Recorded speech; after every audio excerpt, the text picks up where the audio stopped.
Good morning students. एक बार फिर हम लोग अपने लेसन्स को आरंभ करेंगे। समर वेकेशन से पहले हम लोगों ने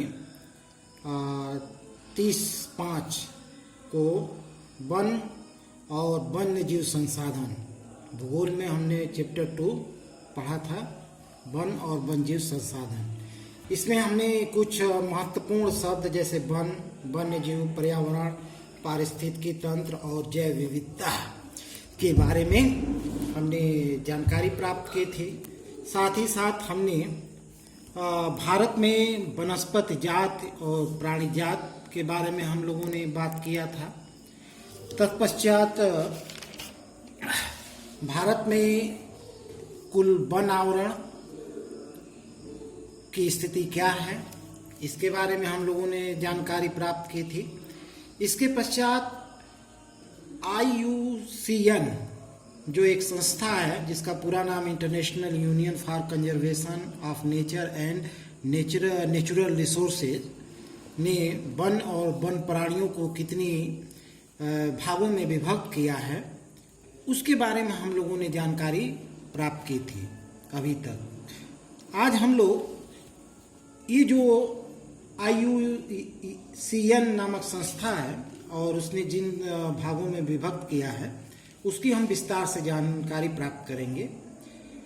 जैसा कि हम देख रहे हैं कि IUCN संस्था ने वन एवं वन प्राणी जातियों को 6 भागों में बांटा है: सामान्य जाति, संकटग्रस्त जाति, सुभेद्य जाति, दुर्लभ जाति, स्थानीय जाति और लुप्त जाति। अब इनके बारे में हम लोग विस्तार से बात करेंगे। सामान्य जाति, इस जाति के अंतर्गत वे वन्य जीव और वनस्पतियां आती हैं जिनकी संख्या जीवित रहने के लिए पर्याप्त है, अर्थात ये प्रकृति में पर्याप्त मात्रा में उपलब्ध हैं और फिलहाल इन पर किसी प्रकार का कोई संकट नहीं है।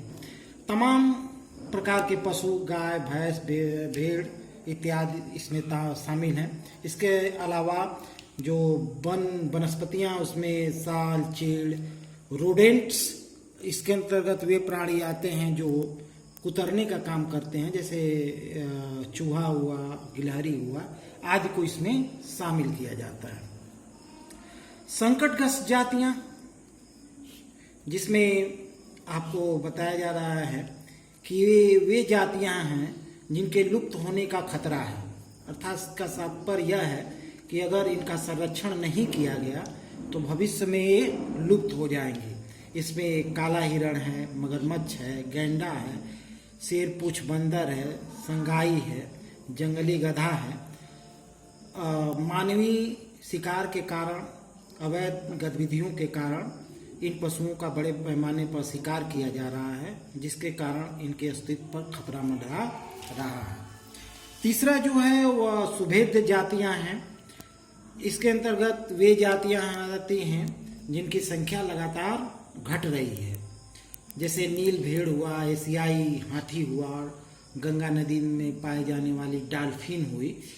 इनकी संख्या लगातार दिन प्रतिदिन घट रही है।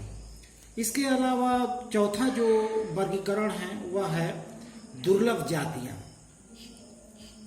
इसमें उन जीव जंतुओं को शामिल किया जाता है जिनकी संख्या इस प्रकृति में बहुत कम है और इनके संरक्षण की नितांत आवश्यकता है।